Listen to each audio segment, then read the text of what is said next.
All right, I'm going to start this video by reminding you that I am still in the cold and it sucks. And I just have to remind myself it's my last winter.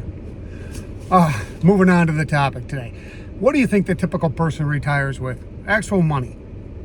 I think you're going to be surprised.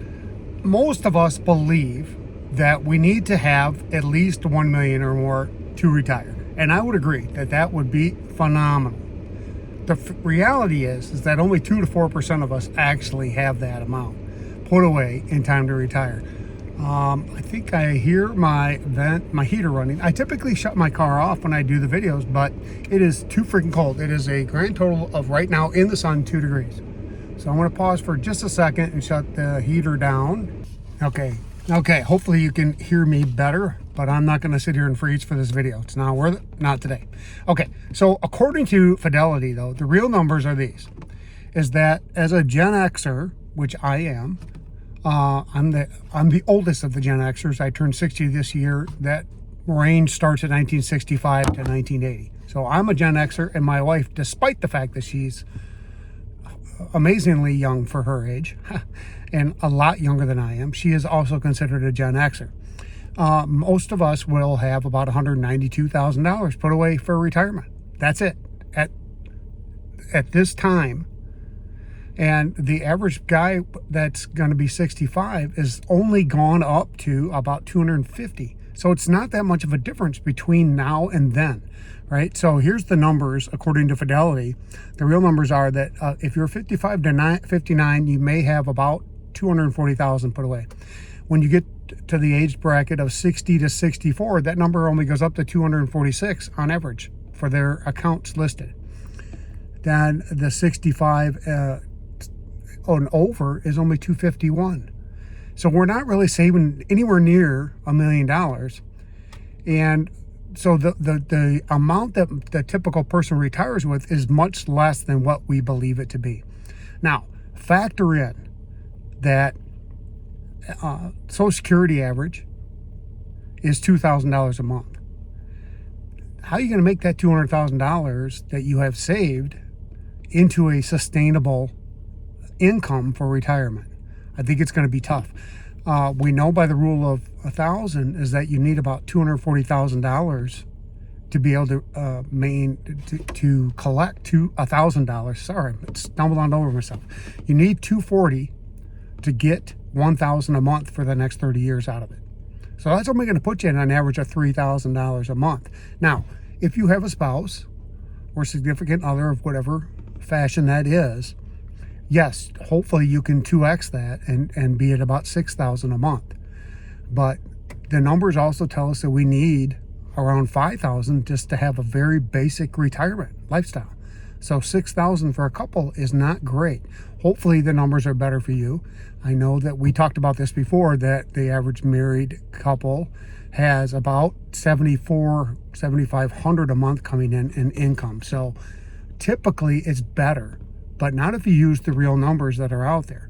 That's why 26% of us or more, and the other study I found said 2 in 5. So that's about 40% of us that are 65 and older at retirement age will work, even if we're collecting Social Security.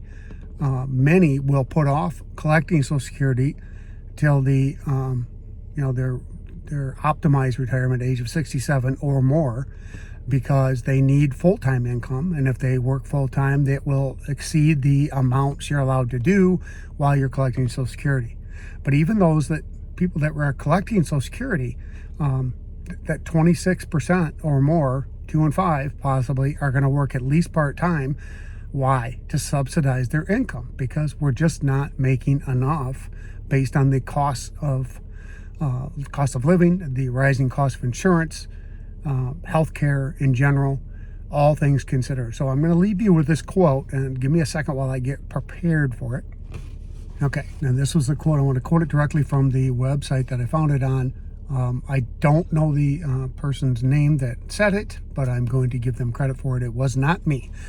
Basically says, we've built a system that practically guarantees people will keep working after they claim Social Security. It's not a return to work, They're not going back part-time. This is my add-on. They're not going back part-time.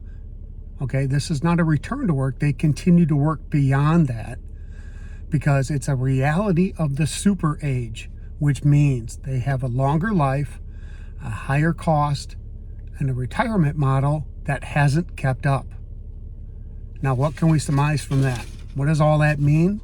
It means we have an unsustainable system that continues to increase the cost for the person, everyday person, worse for those of us that are going to go retirement and be under a quote-unquote fixed income, meaning that this is the amount you're going to get every year. That's the only reason I say it like that, because Social Security checks go up by COLA, yes.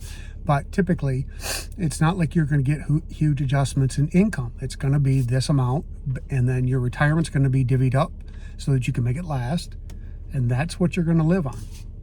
So, the people and how much we actually retire on is a lot less than people expect and people think.